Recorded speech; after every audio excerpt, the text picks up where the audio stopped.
Members of a Central Oregon group called The Shield will be in Washington, D.C. next month to discuss how to get veterans free mental health care. Blake Mayfield tells us why the nonprofit feels the issue is so crucial.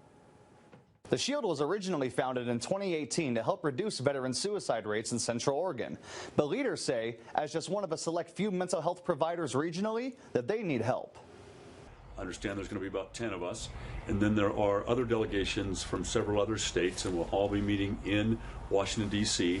Dan Anderson is the co-founder of the Shield of Central Oregon, a nonprofit in Bend that provides mental health services. What we do is we provide specialized counseling for veterans and first responders in Central Oregon.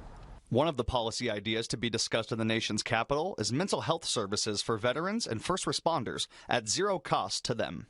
Veterans are committing suicide at practically double the rate of non-veterans in Central Oregon. So it's a significant problem here. It's still taboo. We're still fighting against a history of suck it up, or, that's what you signed up to do, or this is just your job. It doesn't mean that the human psyche was built to experience it all. Logan Bilyeu is a veteran of the Afghanistan War. He originally came for help with PTSD. Now he's president of the Shield. Members from Oregon's Department of Veteran Affairs and the Substance Abuse and Mental Health Services Administration will join the policy meetings. Oregon is one of many states participating. The idea of having multiple states there is that there's going to be some sharing amongst the states in terms of best practices and what they have found to work, or ideas that they have that maybe we haven't considered here.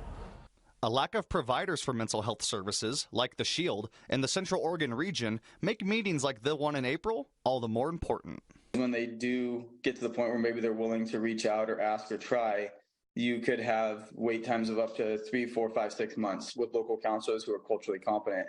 Folks may not have care available to them regardless of who the bill's going to, right?